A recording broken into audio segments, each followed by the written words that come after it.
Welcome this evening, all of our participants. My name is Jackie Fishman, and let's see. My name is Jackie Fishman. I'm a principal with Consensus Planning. We're a small consulting firm in downtown Albuquerque. I'm going to be facilitating the meeting and emceeing. With me tonight is Felipe Rael from Soul Housing, also Miriam Hicks from Soul Housing, Hannah File Greenhood from Decker Architecture, and we all will be talking through this presentation. We're here tonight to discuss a proposed multifamily development by Soul Housing at the northeast corner of Baton and Churchill. This proposal is in response to an RFP or request for proposals from the City of Albuquerque Department of Health, Housing, and Homelessness for the development of affordable rental housing. And you can see on the screen where that's located. Soul Housing is going to do a presentation this evening. It will be approximately 30 minutes and we'll have lots of time at the end for Q&A. We ask that you leave your questions to the end. And in terms of your questions, please type them into the chat and then we will take them one by one. You can type them in as you think of them, but we will address them at the end of the presentation. With that, I'm going to turn it over to Felipe.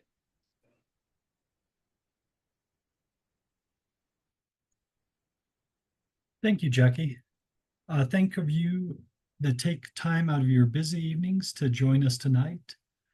We see an opportunity to align the goals of our organization with that of your neighborhood, not only the neighborhood leadership, but also all the great work that you guys have done, bringing in community resources. Over the years, you guys have done a lot of hard work to make your neighborhood kinder, safer, and generous. And I'd like to tell a little bit more about Soul Housing. Next slide. We may be new to you, but we've been around Albuquerque for over 30 years, working primarily in the southeastern part of the city, in the International District, Trumbull Village neighborhood, in Barelas, in Santa Barbara, Martinez Town, Wells Park, and Reynolds Addition, which is kind of just west of downtown. We specialize in sustainable, healthy, high-quality homes, and we really try to work in partnership with the neighborhoods in which we are. We strive to build a better Albuquerque, by creating beautiful, stable, comfortable environments that fit into the context of the neighborhood. We're going to show a couple of examples where we took an underutilized vacant lot and put beautiful multifamily housing that fit into that context of the neighborhood, where neighbors may have been kind of, who are these guys and what are they doing? Or they welcomed us back many times to create more phases or new developments just blocks away. In addition to creating exceptional communities, we provide enrichment services to our residents to promote housing stability and foster community. When we move into an area, we really want to be part of that community. Next slide. So these are some of the folks that are going to be working on this development. Myself, I'm Felipe Rael, the Executive Director of Soul Housing. You may have known us previously as the Greater Albuquerque Housing Partnership. We've been around Albuquerque for over 30 years. You might see some other names here on the list of folks you may have worked with or come across. You'll also hear from Miriam Hicks, our Director of Housing Development. You'll also hear tonight from Hannah File Greenhood from Decker. They're formerly known as Decker Parrish Sabatini, a longtime architect, and this is their dedicated multifamily group. And they've done a lot of work, not only for Soul Housing, but a lot of other developers throughout the Southwest, but most specifically here in Albuquerque. And you've already seen from Consensus Planning, Jackie Fishman and her team, who are going to help us making sure that this property is complying with all the zoning and other requirements. So why does Soul Housing exist?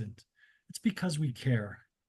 We are local, we live here in our community, and we've devoted our careers to building and operating affordable housing in the city of Albuquerque, whether that's for sale single-family homes or rental developments. We live and work here, and we are invested to making it better. For myself personally, I've chosen to raise my family here in Albuquerque. We believe that part of building a better Albuquerque is ensuring that people have high-quality homes in the neighborhood of their choice and that it is affordable and the resources to live with joy. So this speaks back to our mission and vision that you saw earlier. Next slide. So why are we coming to you today? We just secured a site control about 10 days ago. Within 10 minutes of receiving that signed purchase agreement from a private seller, this lot is currently privately owned. We sent out the notification to this group. We mailed out over 500 notices. It also got onto the radar of the Alamosa Neighborhood Association, and thank you for posting it on your Facebook page to spread the word a little bit further. But just note, we are very early in the process of this development. And this meeting is a requirement of the city funding applications. This will not be the last time you see us. So within the next 10 days or so, there are 2 open requests for proposals where the city is looking to put kind of gap financing into a development that will then apply for subsequent financing. And so between now and next May, we're going to be working through those multiple funding applications. Upon notice of awards, we'll then do the work of design review, go into earnest in our site plan and zoning approvals, work towards building permit, close on our financing, and start construction. So with a lot of these major milestones, we'll keep the neighborhood abreast of our progress to know kind of where we are. By placing affordable housing option in this neighborhood, we are heading off potential gentrification while creating a transition to the development closer to Coors and Central.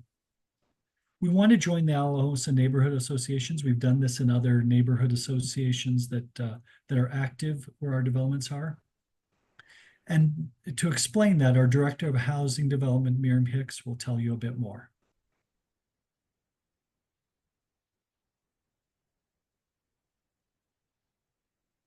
Hi, everybody. You know, when I want to make sure everyone can hear me. Sometimes Zoom is particular on that, but if you can't, please, awesome. Kelly's giving me the thumbs up. When my husband and I bought our family home near Jerry Klein Park over 20 years ago, housing costs look very much different than they do now. And that our home has provided us with affordable housing costs with the low interest rate that we've been able to maintain over that time. But with that, we're also stuck. We can't afford to move to new housing with the current costs of housing where they are. And so with that, we are contributing to this current lack of available housing that's causing the cost of rent or the cost of mortgages or the cost of purchasing a home to be so high. And that may be the same for some of you. And so you can see on these maps how that is affecting your neighborhood. This is a current look at Zillow right now. And on the left are available units for rent. There's 5 studios and 1 3-bedroom house. And on the right are the homes for sale. There are currently 3 homes for sale in the neighborhood. And I looked, Zillow has a function where you can look at over the last year what houses have sold. And in the last year, there were 6 houses that sold for an average cost of about $176,000. This year, with those 3 homes, are averaging $238,000. So just in 1 year alone, you're seeing that that increase in cost and the decrease of availability. And with the rentals, right, there's very little in terms of options, and studios really aren't going to work for a lot of people who want to access the resources that you've built up in the community, with the school and the park and all of that. And so while the neighborhood has affordability relative to the rest of Albuquerque, which is seeing an average cost of $334,000 a home, according to Zillow, it's still unobtainable for a lot of people, and leaves people stuck in the home that they have. And it makes it hard for relatives or friends to move into the neighborhood if no one is moving out. And some of these families may be forced into overcrowded conditions where they're having to double up with other families or triple up with other families, or other family members, I should say. And sometimes they're having to stay in substandard living conditions because they don't have the money to fix it up, and they don't have the money to move away. And another, they could be potentially facing homelessness if they can't keep up with those payments or keep up with maintenance of the home.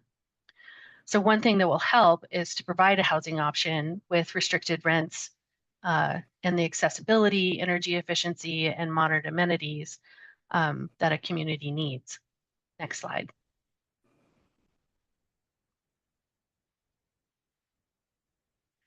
Looking at the Alamosa neighborhood census tract, the data shows us that neighbors are struggling with the rising costs of housing. All of the homes in the Alamosa neighborhood, of all the homes in the Alamosa neighborhood, renters occupy about 32% of them. And most of them, 72% of the renters, are cost burden, meaning that they're paying more than a third of their income on housing costs. Of the homeowners, 35% of them are cost burdened, and that's up 2% from when the Southwest Mesa long range planning was done just a year ago. So the struggle to pay for housing is increasing, and we're seeing that particularly among seniors. And that's Albuquerque wide where we're seeing that trend. Next slide. So in looking at the data, we see the need, particularly in this area, for senior multifamily housing, for seniors raising their grandchildren or helping out family members with children. It's extremely challenging on a fixed income. Between 2021 and 2023, the number of children living with family members rose in New Mexico to be the highest in the nation. And they've estimated that there's one child in foster care for every 55 that are in kinship care. And generally, New Mexico has an undercount on these types of things. So we assume that the count is actually higher than that. Of the 21% of kids living with family members, of the total number of kids living in with family members, 21% of them are living below the poverty line. And that reduces the available dollars to provide adequate housing. It reduces, if you're having to pay, being cost burdened with your housing, you're having limited available funds for food, for clothing, for all of the necessities, or for maintenance on your home. So we see an alignment of the high quality housing that we provide with the need in the Alamosa neighborhood and surrounding Southwest Mesa. We want to see this multifamily housing gracefully transition into the neighborhood, transition to that single family home scale, and provide a much needed housing option for the west side of Albuquerque. And with that, I'll hand it over to our architect, Hannah.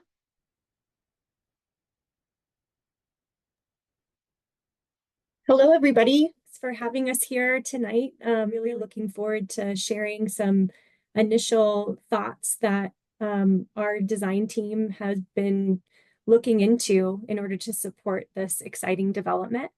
I do want to start off by mentioning, kind of to echo what Felipe mentioned at the very beginning of this presentation, is that we are very early, very, very early in all of this. We've, as a design team, have been looking at the site for just a few weeks and really want to make sure that the story that's being told is based in the very deeply rooted community that we see surrounding the site. So what I'd like to do kind of for our design presentation is, since we are very early on, we want to share a little bit of our observations and research. And the goal with that is really to walk through what we see, what we've observed, but would love, love, love the feedback of what it really means to you all, those that are even taking time this evening to attend a neighborhood meeting. Is dedication in itself. And high level, what we've developed and understood from our time really trying to understand the place is that this particular community, as I mentioned, is so deeply rooted, and there's so much to tell about how this community has come together. So I have about 4 slides going through some inspirational imagery that we as a team have pulled together. We may be way off base. There may be something that we show that doesn't feel deeply rooted or connected, and we want to know that. Please use the chat function as we go if you want to express any comments. And then, as mentioned, there'll be a period after the end of the presentation for Q&A and discussion, and we'd love to hear from you all. After the 4 slides, we do have a preliminary site concept that will walk you through and talk about the goals from the design. We have not started on building elevation design, and so, as mentioned, very, very early.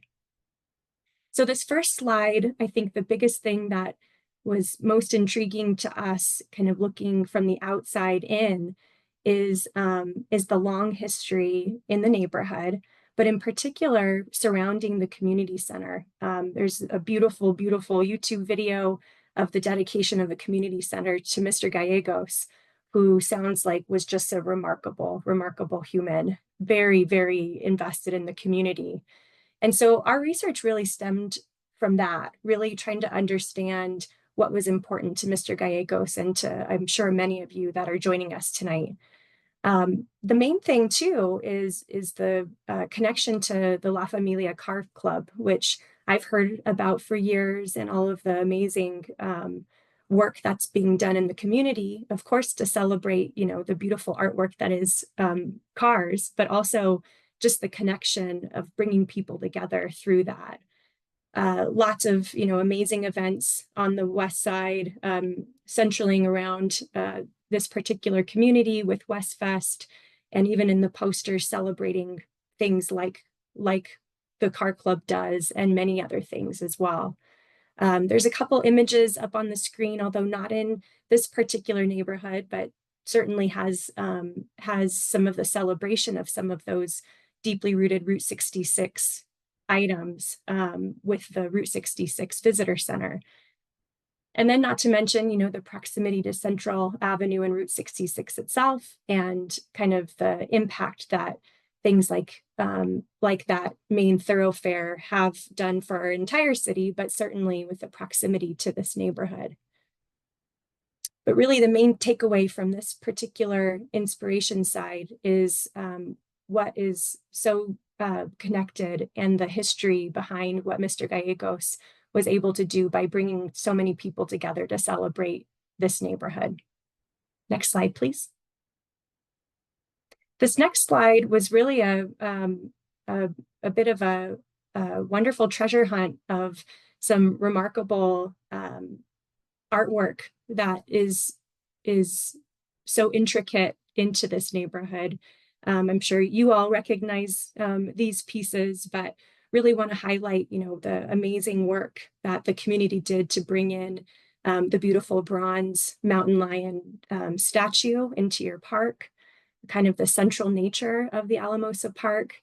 And then a piece that's in the top right corner, which, as you all very well know, had to be removed, but really has this beautiful celestial connection about kind of being rooted and was celebrated in this piece. Some of the other ones, you know, the mural work that's in the community center and the organic nature of it, the bright colors, the central piece, which seems to be absolutely stunning, lots of color, but has kind of an angelic feel to it, telling the story of I actually want to know more about this story someday, but really just kind of what we are able to read into it, of kind of the celebration. It seems like there's a tradition annually to share a piece of artwork, which is absolutely amazing. So this slide is kind of just a combination of the things that are in place and the deep meaning behind each piece. Next slide, please. This slide really is focused around the school building. And in particular, you know, found some very early work of the architect who designed it, and the bright colors, the bright pops of colors, and can't help but tie it to some of the amazing street art that's in the neighborhood and has been used as representation, and ways to really bring those together. So there's this as a celebration. It's hard to miss this beautiful school because of the amazing colors and really the joy that it brings, and perhaps the connection to a community deeply rooted also in street art. So lots that are potential inspiration pieces for the look and feel and understanding of this new development. Next slide, please. This last slide is centered around your amazing skate park. I am not a skateboarder of any kind, but lots and lots of history here, and you know, was so proud to see that this neighborhood houses, you know, the largest skate park in the entire state of New Mexico, and the ability of the team that brought some of the mural work into it and the incorporation of youth programs to really bring it all together to help with some of the concepting and the concepts behind the land back movement in general. I had heard the term in the past, but the ability to see it and to have that be a point of advocacy just shows, again, just an entire another level of how deeply rooted this community is. There's beautiful colors that are used in the artwork. That connection to the surface and the ground is clearly key. Using some of these formations to tell that story and to advocate for the community at large is remarkable. So just really honing in on that and figuring out if there's something there from this community that speaks to what you could see as the potential in this particular development. And so want to kind of circle back if, you know, any of these findings are way off base or not, they don't feel like your community or have a side story or pieces, you know, really, really important. I'm sure we missed a lot. There's so much history in this place, and would love to hear from you all. Again, in the chat, you know, while we're chatting here, if you'd like, or at the end for Q&A. And so I'm going to move into the next slide. That will be an overall test fit of this particular site. And I'm going to walk you through where we are in this very early site concept. So this development has the potential of multiple phases. The first phase that we're focused on, in particular for the response of this RFP, is referred to as phase 1. It's the northern part of this site, but the intent is that it would be part of something bigger. And so phase 1 is dedicated to seniors, as Miriam was mentioning, kind of the need of the support for this particular population, and is a very, very, very important part of the design work that we enter in when we're thinking about designing for a senior population. So everything about this design, has to be about that population and those that visit, those that are part of their families. And the main key is really understanding design applications to be able to age in place. As we know, we all age in all different ways. We all have different capabilities, abilities, and need to be able to do that as long as possible where we live. So the hope is that someone moves in and they live here for a long time, and that they have what they need to be supported at all phases of the aging process. And so this senior development is on the north side of this site. You can see Baton flanking on the west and Churchill along the south, and you have Coors kind of running diagonally in the little top peak of this site plan. We have several different zoning restrictions on the site. So we are zoned MXL, which allows for the development as it's designed. We do have a landscape buffer that you'll see along the east side of the property there, along with a neighborhood setback, 50 feet, because this site is within a premium transit zone, which is great. So it has amazing access to public transportation. And it's very multimodal as an application. And so what this site design does is its main entry is off of Baton, and that's very, very, very intentional, really trying to get traffic and flow as close to Coors as possible and as far away from, the neighboring single family homes. On top of that, you can see that the parking kind of bisects the site on the north part there. And that is to try to get the northernmost building that right now we're able to fit about 46 units in the main building. It'll be a 4-story building on the westernmost side, and then it will step down very intentionally to a 2-story building as it gets closer to the single family homes that are adjacent. So you see there's that landscape buffer, and then where it's orange on the screen, that's the 2-story portion of the building. Outdoor amenities are going to be absolutely critical. The ability to kind of create community space and bring people together both indoors and out is a huge part of the community that we are all collectively working towards. You can see to the south of the site the potential of a future family dedicated project. And so the idea of a multi-generational community across both sites is the ultimate goal. We saw the needs from Miriam's presentation and need to have a site that supports that. So next slide, please.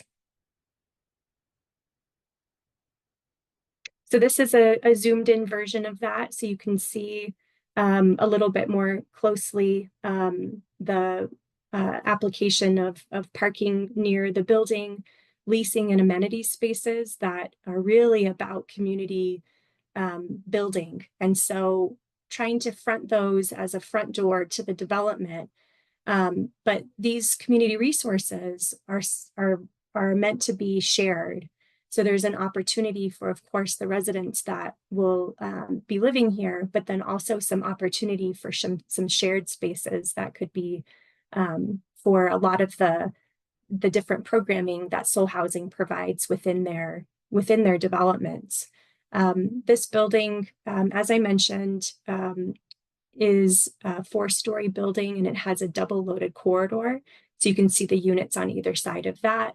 It is served by an elevator, definitely to support the aging population and ensuring that residents there can age in place. But ultimately, that's very high level where we are right now. There's lots of amazing amenity opportunities with the dog park, as many of the residents will more than likely have a service animal of some kind. And so still in the very, very early parts of this design process, and look forward to hearing questions and feedback and comments. And I'll just reiterate, we really want to hear from you all. You all know your community best. Our observations have just scratched the surface, so would really love some feedback. And with that, I'll turn it back over to Felipe. Thank you.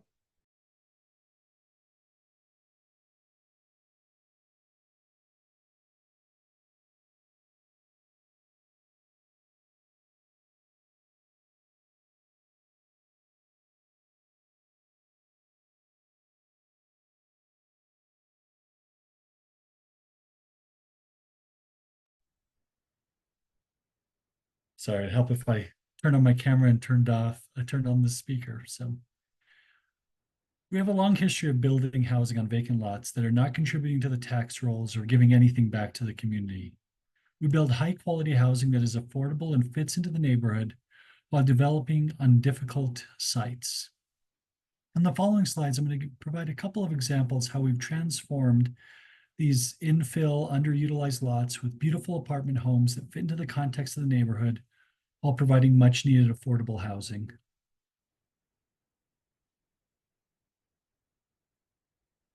Next slide. So this is 517 San Pablo Street Southeast. So if you notice the buildings kind of right along Espanola and San Pablo, there's two long city blocks. And you'll notice some of those vacant parcels across the street. We'll get back to those in a second. But next slide.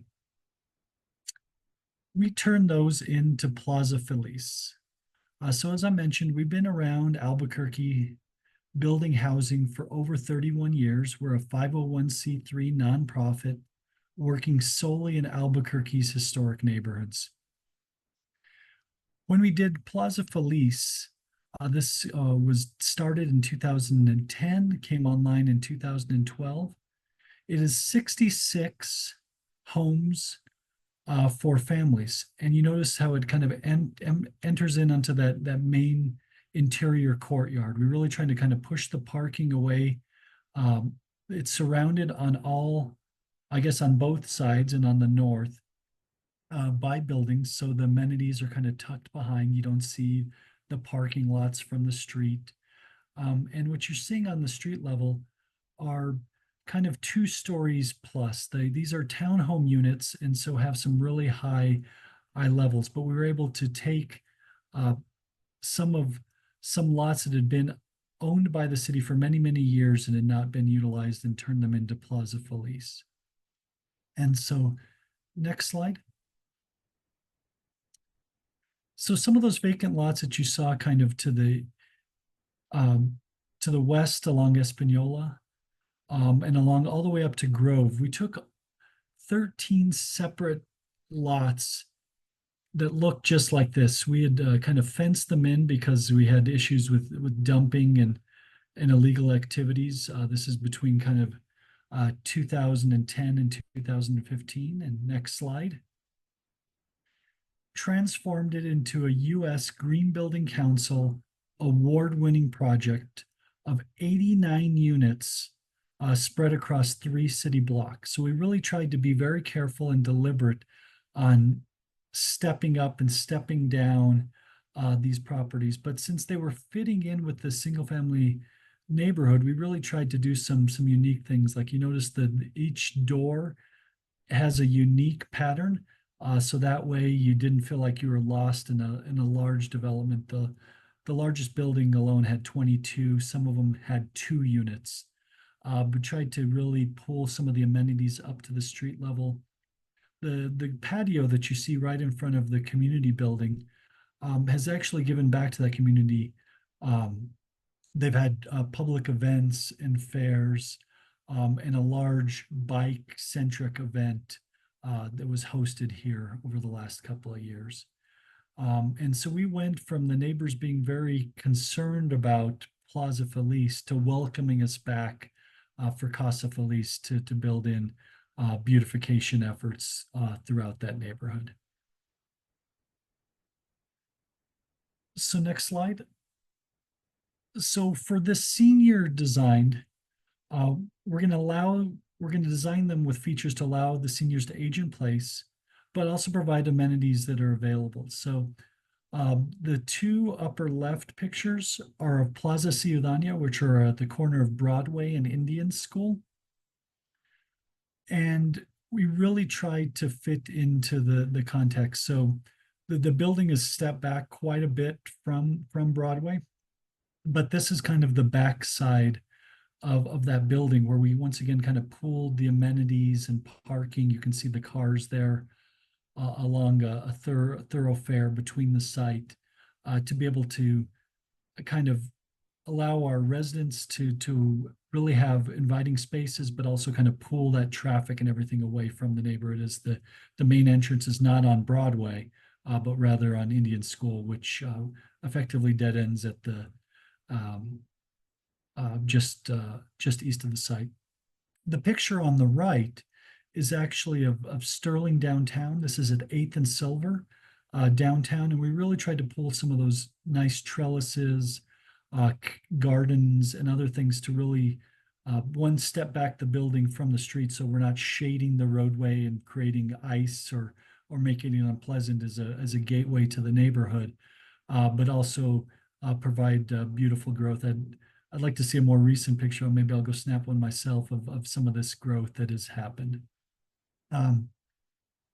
Next slide. And we also try and make it real appealing. So this project is along a Central at Eubank. Beautiful views of the Sandias, which we hope to also replicate on this project. But this is what you see from the corner, is this really beautiful kind of walking path and garden. And on the right, we actually put out a proposal to seek out a local artist to actually create two murals that actually are right along Central on the north side of the building, but are a great gateway to that neighborhood.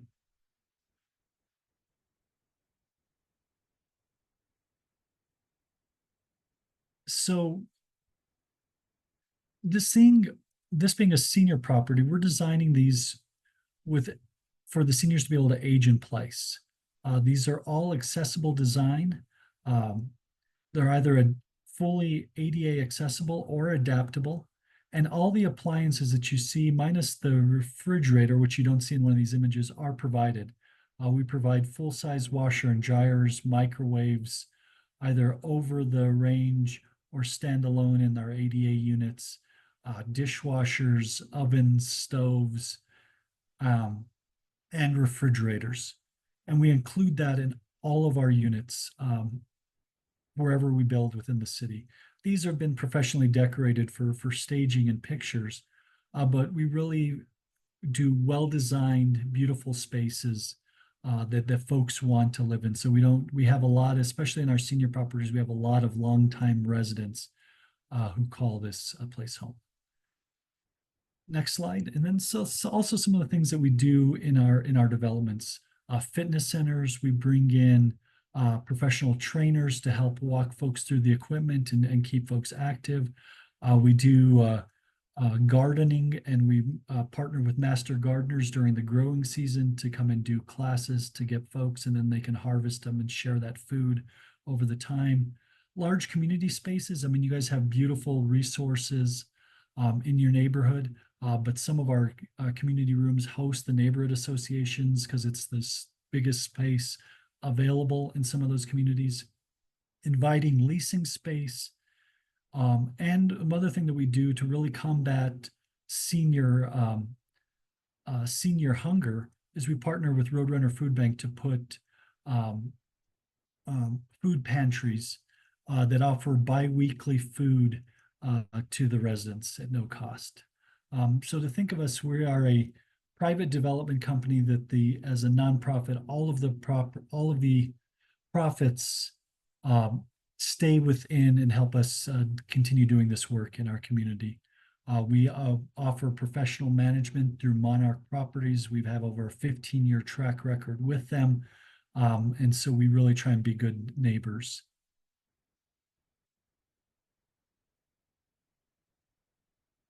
So at this point, we're going to open this up and start answering some of your questions. We look forward to being part of your neighborhood and being a good neighbor ourselves. As we move forward in the development process, we hope to get you all know better, and this is just the first time that we are meeting. And with that, we'll open it up for any questions that you may have. All right. Felipe, the first question we have actually is directed to Hannah, I believe. Okay. Giselle has a question about how this is going to affect nearby homes.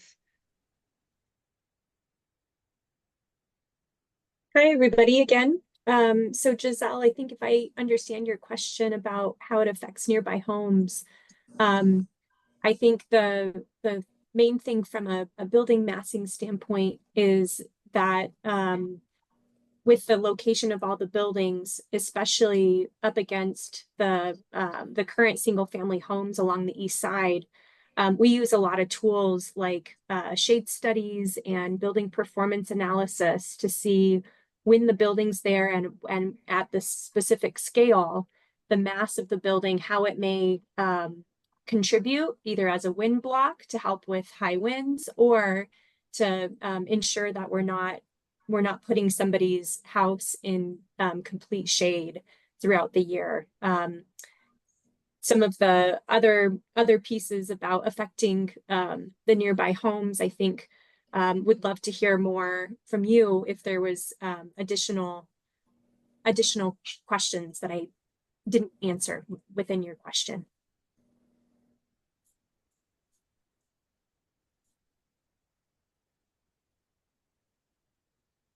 It looks like Jeanette has a question. Is the first phase of 46 apartments all senior living? Yes. Okay.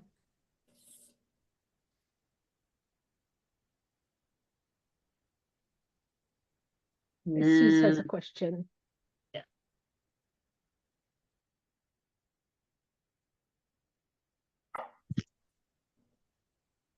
It looks like Jesus has a question. Can I ask questions in audio or written in chat only? And I believe it's chat only.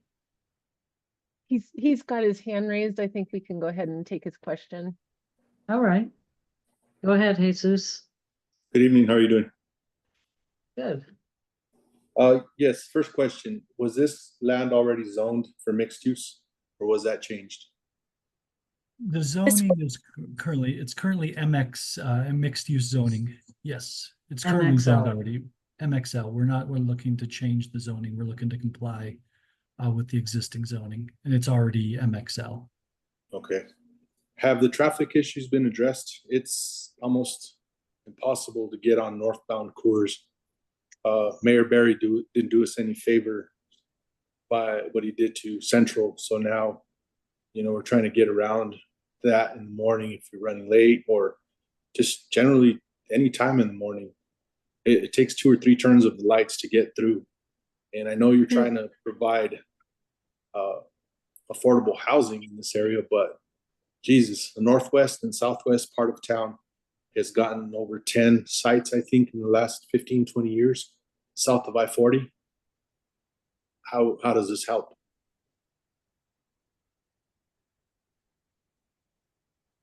So let me try and understand the question here. So are we talking the traffic right where we're at, kind of at Baton turning on to Coors, or Coors getting towards the freeway? Northbound, the access from Baton to northbound Coors. It sometimes will take 3 cycles. Is that what I wrote down? 3 cycles of a light to kind of get through there. 2 or 3 cycles sometimes. Wow. Okay. I mean, people can be jerks, right? Not let you in. I have children with me, so I don't want to upset anybody and force my way in. So, I have to find an alternative route sometimes to get to my destination. And this seems like it'll really cause a problem. I understand the seniors may not be driving, but the rest of the people will. I thought it was going to be something akin to what's right behind Churchill and Baton Road to the north. I'm not sure what development that is, but like small apartments, I think. That's One the New story. Life Homes development. Yeah, I think they So, call it John Bloomfield Commons now, I think. yeah, I think most of those people access Coors from Gonzalez. But like I said, that traffic is horrible there. Hmm. I mean, was this addressed with the city at all? Like, hey, what can you do for us? So we're so early on in this. This is something that we're gonna have to kind of work through. So what I can say is this: what we're proposing, but let's say if we don't go through with this development, let's say we don't get funding or decide not to move forward for some reason, this land has been actively marketed on both the CARNM, the Commercial Association of Realtors in New Mexico, and LoopNet, and the MX zoning could bring other uses. Yeah, I and so- understand. I mean, Yeah, but this seems like a nice development, and this leads to my last question. sure. Who will maintain the site? Because the apartments on Bridge, the public housing just down the road from me on Sunset Gardens, the Blue Water apartments, most of the apartment complexes around here, they are horrible. The landscaping is gone, the grass is gone, trees are trashed. And I've called zoning, they say there's nothing they can do about it. I said, you not know what I do for a living, and I used to work for city zoning. Once you install a landscaping buffer, you must maintain it. And they say, well, we'll look into it. I called 311 back with the reference number. They said that's been closed. So you get my point. My point is that it's just, I mean, I take care of my property. I just spent 8 hours outside today trying to catch up with my yard work. Some of these owners don't care. They just want to cash the checks. That's not us. I will honestly tell you, I mean, we've been in this community for 30 years. We built 1,000 units of multifamily in Albuquerque since 2010. I welcome you to drive by any of our properties and look at the landscaping. We have a professional management company, Monarch Properties, and we also have a professional landscape company that's typically Yellowstone. They've installed the last couple of them, but we also have a maintenance contract with them that they go and they keep the plants trimmed. The trash maintenance and pickup, that's our maintenance staff's responsibilities. We're going to put our number on the next slide. Okay. Let's say hopefully a couple of years from now, if we develop this development, if something's not right, you call us. You don't call 311. We'll make Okay. sure that things get remedied. But I invite you to look at any of our existing properties that are less than 15 years old and see how well we maintain those. And I think it's because we're here, we're local, and we have two kind of professional teams helping us keep those up. Okay, one last, this is just a comment, not a question. I'll let other people ask questions, I'm sorry. I'm glad you guys are doing something with this lot because this lot has had encampments on it, homeless people hanging out. They're filtering down. I'm off of Churchill and Merdita, and I bought my parents' home. This neighborhood has never been this way. It's only been like this in the last 10 years. So I'm glad you guys are gonna do something positive. The only thing I had really had an issue with was if it wasn't maintained and also the traffic. But otherwise, good luck. Thank you, sir. Looks like we want to call on Jeanette. Jeanette, go ahead. You're muted. Okay. Good evening. Jeanette Baca. I'm the president of the Alamosa Neighborhood Association. My husband and I have lived in the Alamosa community in the same house for 49 years this year. Ted Gallegos and I started the Neighborhood Association 31 years ago. So this is our 31st year as a neighborhood association.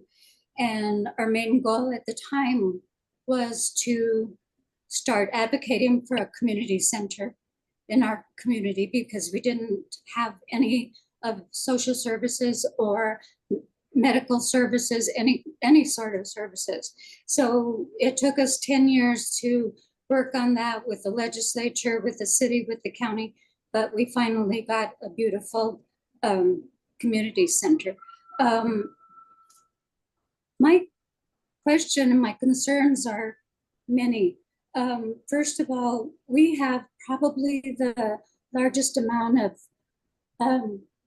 we have 4 blocks of public housing within the Alamosa neighborhood. Our borders are Bridge to Central and Old Course to New Course. So we have 4 blocks of public housing. We have so much Section 8. We have New Life homes. We just are inundated with affordable low-income housing as it is. We don't really have the capacity for more. We don't have the economic development to support more incoming residents. Our schools, I understand the first phase is senior housing, but our schools are not, they're at capacity already and within our neighborhood. What I was going to ask, another question I had was, and I totally agree with Jesus. He mentioned, I was really curious where the ingress and egress was planned to be. Was it going to be off of Baton, headed towards Central? We don't have any other exits in that area.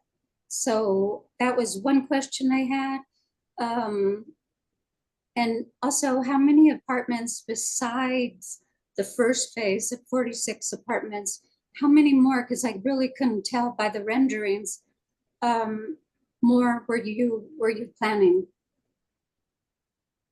Thank you for those questions and concerns, and I'll address those. Can we go back to the slide of the site plan?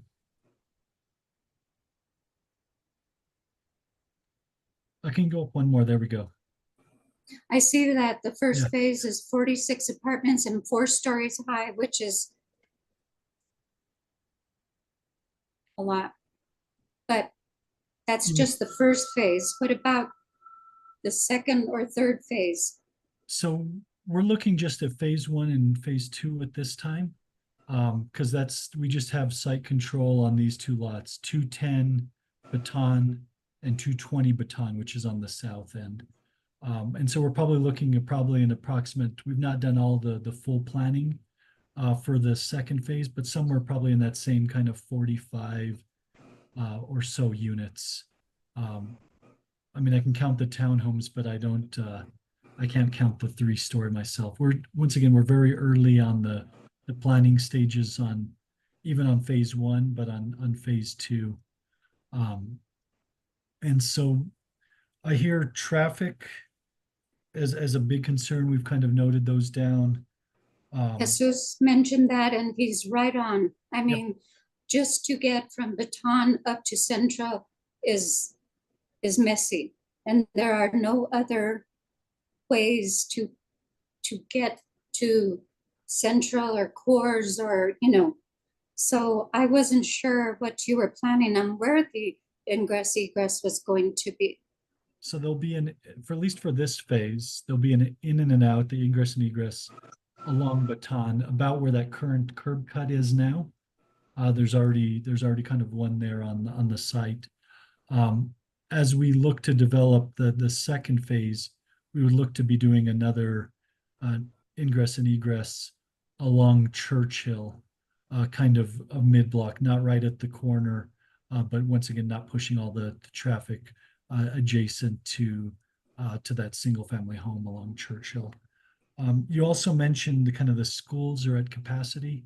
We've had challenges on both ends working with APS. We've proposed developments where the school is kind of at capacity, and we've also proposed it in some developments where they've actually had declining capacity.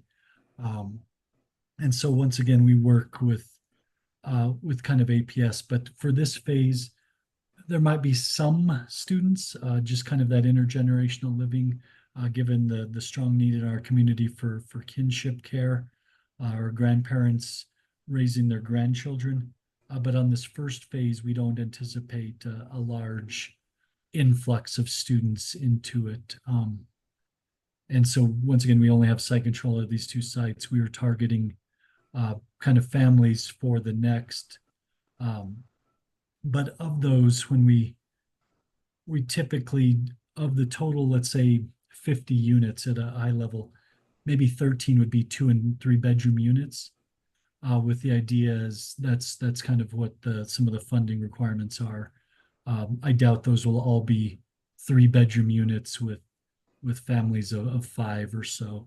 But we will work that. We don't, whatever the zoning is allowed or the occupancy is allowed is what's folks can rent to, but we don't dictate family size when we're renting a unit. So So are and you you saying talk- the senior housing, that first phase are all Yes. studios? There's going to be there's no studios. We really try and stay away from studio units.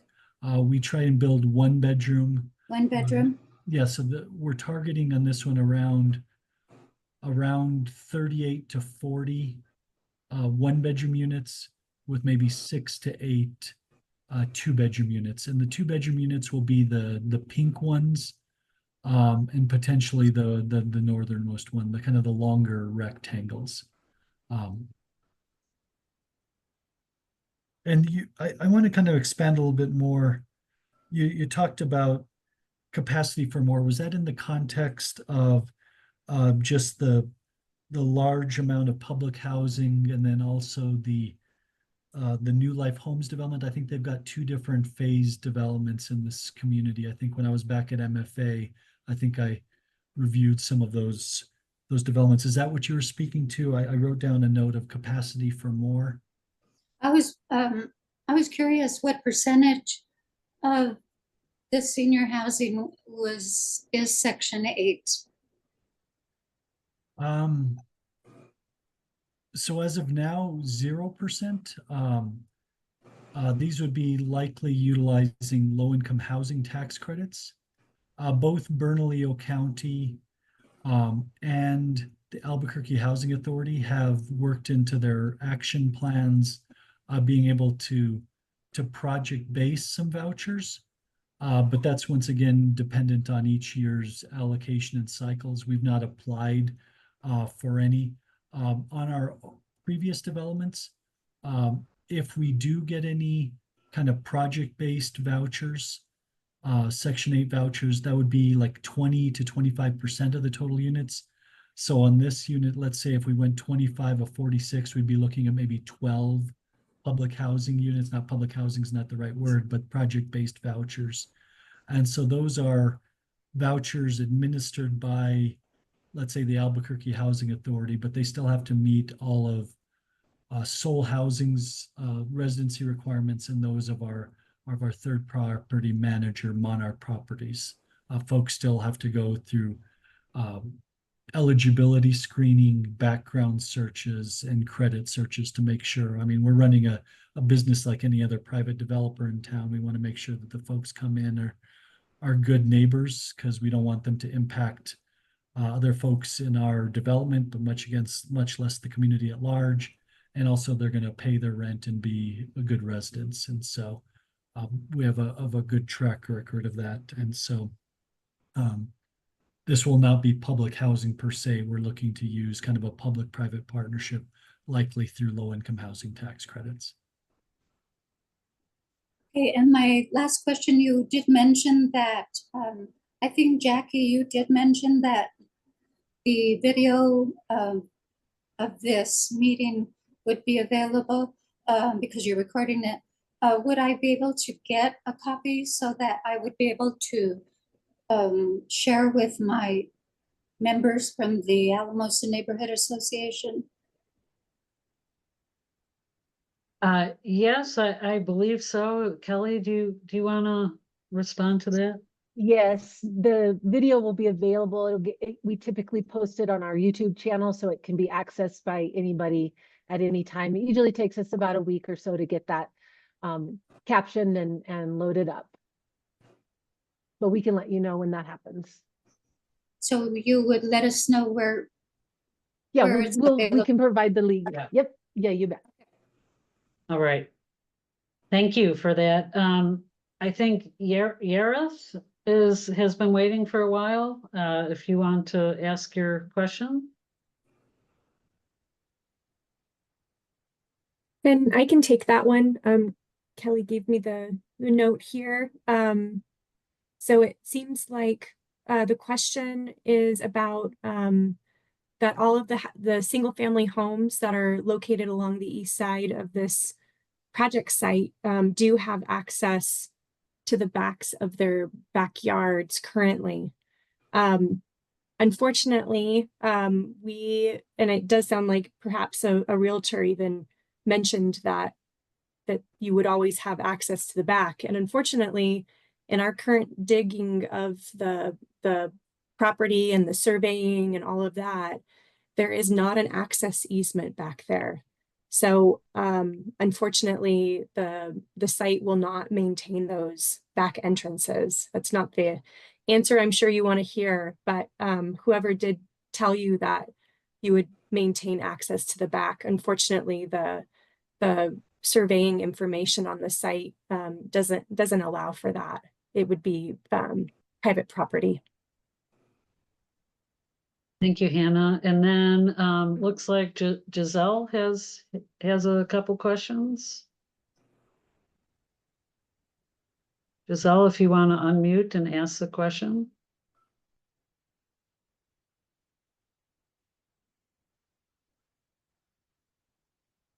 Hi, I'm sorry. Oh. This isn't Giselle. I'm the neighbor, but I used her login information to get No on this problem.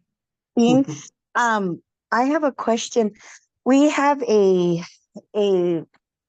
big problem with people breaking into our vehicles. In the last 2 months, I've had a car stolen. Other vehicles, both of the windows were broken out, as well as neighbors as well.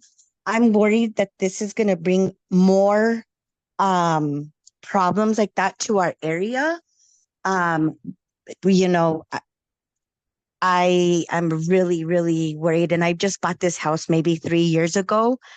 What do you guys? What's going to happen? Are they going to have like on-site police or patrol officers, or I don't know, somebody that's going to watch the area at this Sure. apartment complex? I mean, I live right across the street of where they're trying to build it, and you know, my insurance has went up big time, and I'm not even going to be able to afford to drive a vehicle if they keep getting stolen.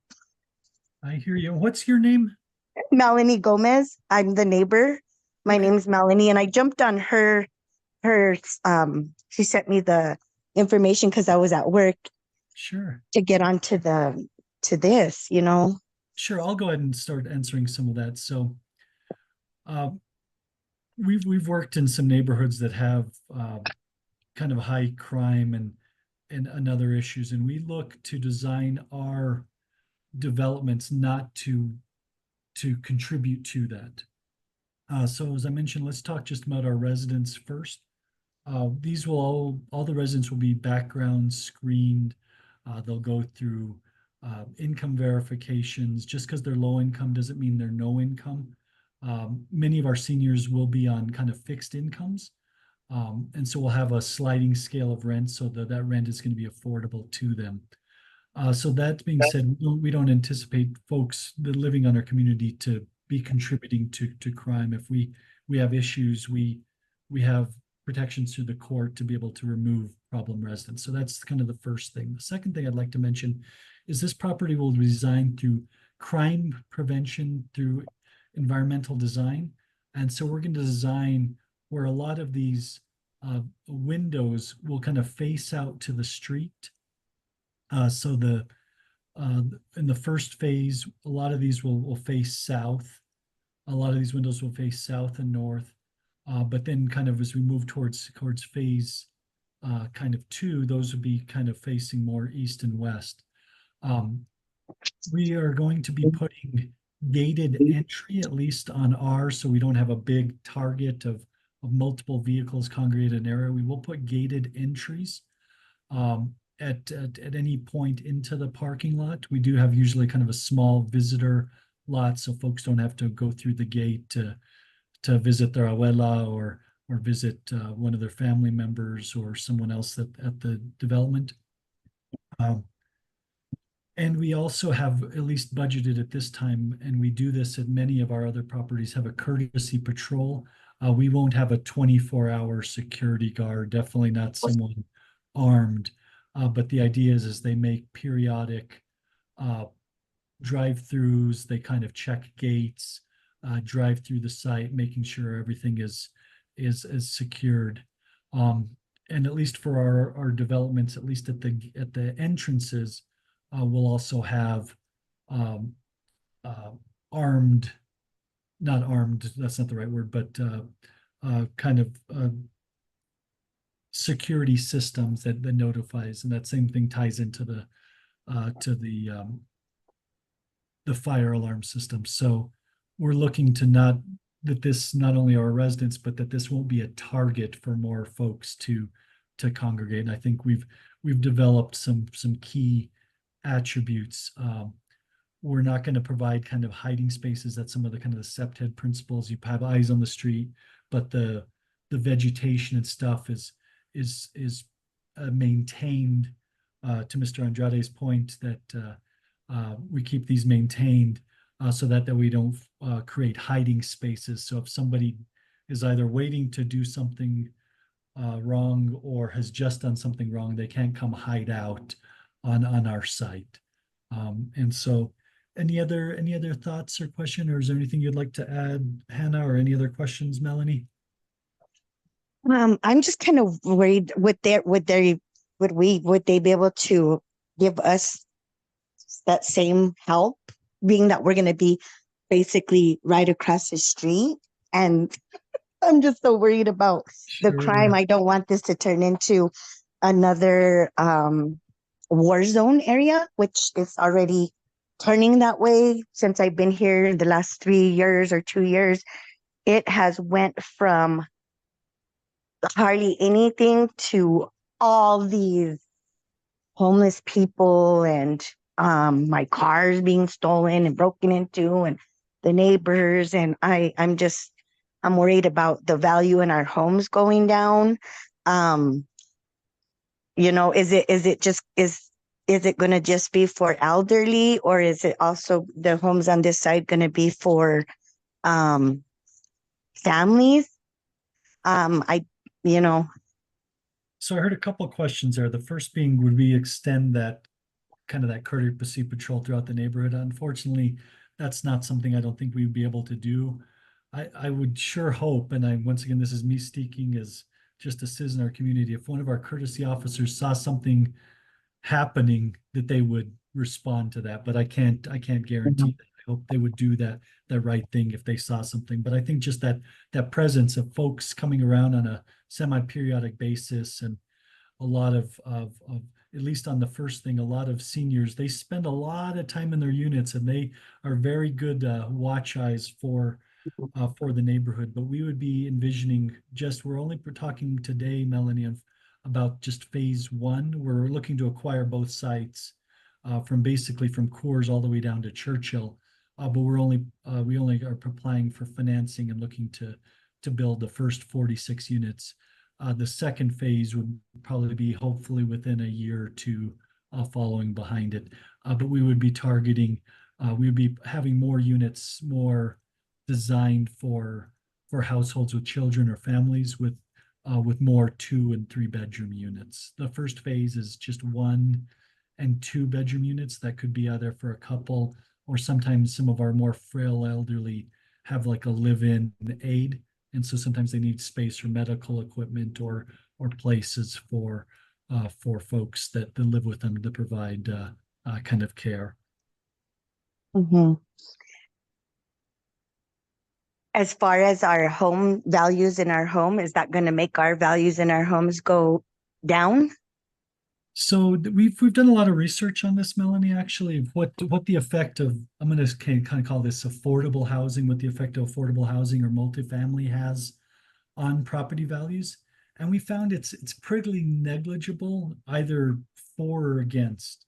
We can find examples where it's decreased property values, but I think the type of design and the team that we've brought in with Decker and consensus planning, we're going to build something that's going to be an asset to the community and not hopefully contribute to additional problems. We've learned through our 1,000 units of development, Decker's done many multiples of that.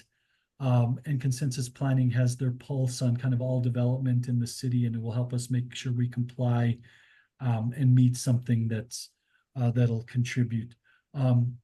But also being said, it's not going to increase your property values dramatically. You're not going to have kind of tax lightning. One good thing, Melanie, about you being a homeowner in this neighborhood is Bernalillo County can only raise your assessment 3% a year on your taxes, so you shouldn't see your property taxes escalate. But what we've seen is some of your neighbors, 6 homes sold last year for $175,000, but the homes being sold now in your neighborhood are going much more for that. I think that's just the kind of the need for housing in our community, that people are willing to really pay up for it. But I didn't invite you. I'm going to put in a plug here for the Neighborhood Association. Some of the research that I've done with their founding 31 years ago was also into response to some issues that they were seeing in this community, and they have a long history. So if you're not already going to the Neighborhood Association meetings, I invite you to join with them, and I'm sure some of your neighbors can help get you involved. They'll get you a shirt and get you where you can be a real ambassador for your neighborhood. I mean, that's such a personal thing, and it's probably the largest investment your family will ever make is purchasing your home and where you want to live, and you want to maintain not only just that livability, but also your investment. It's kind of both. And so I encourage you to get involved.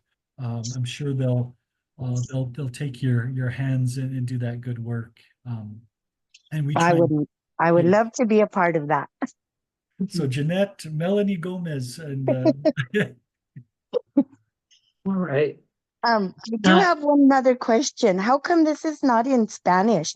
Most of the people that live on this area are Spanish speakers, and I feel like they're not getting to be a part of this meeting because of that, that language barrier. Sure, that's some good feedback. We didn't we looked at some of the census data, and we saw the large number, but we did not want to make that assumption.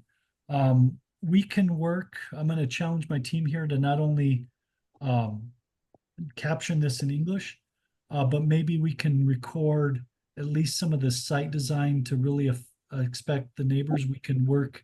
I can't promise that in the next week or so, but over the next few weeks, inside of 30 days, what we'll do is we'll record and also publish it to that same place on our YouTube channel. We'll go through some of the design elements, explaining what we're looking at in terms of phases, and then some of the zoning requirements. So I will contribute to that. And that being said, we could also look, I know it takes a little bit longer, but we could also look at future meetings to use a Spanish translator if that's Yes, that would be great, because I'm really, all my neighbors speak Spanish and I'm the only one that speaks English. So I have to find somebody to translate when I need to speak to them. But that would be great, so that they have rights too, in this meeting process. But that's all I'm going to say. Sorry it took so long.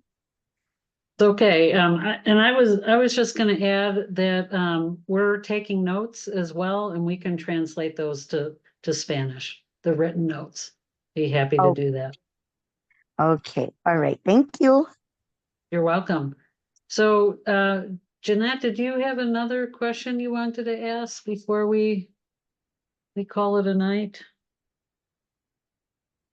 You're muted. I was curious, Hannah, where you got the images that you used on your display, because a few of the pieces of art are my personal pieces of art. And so Oh. I was like, where did those come from? Oh, that's great. Yeah, I actually I did know that. And so most of them were from the Facebook page.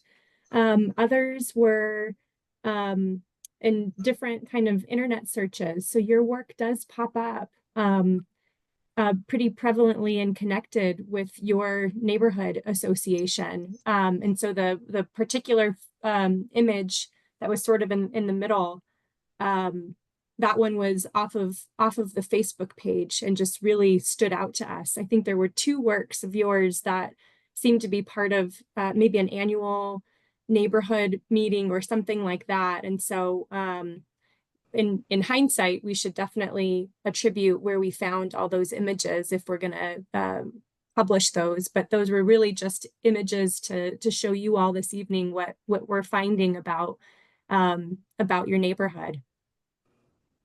Can I mention here any neighbors that are present that we would love? I'm going to do my spiel that I've been doing for the last 31 years. We would love for people to join us in our neighborhood association meetings. They are bi-monthly. They are always at the Ted Gallegos Community Center. I always post the information on our Alamosa page because I'm the administrator. So anybody that's on here that is a resident, I urge you to join us. Thank you. Right, thank you. I think that's it for questions. And any last question before we log off? Okay, well, thank you all for being here. It's been a pleasure meeting with you. We'll get back in touch. I think there's we'll have the video posted for people that want to look at that. We'll have meeting notes and we'll translate those to Spanish as well. You can contact Soul Housing. I'm at Consensus Planning. Easy to find our information, but I think we should have all your email addresses, so we're happy to send you a email following up from this meeting. So thank you very much and have a good rest of your evening.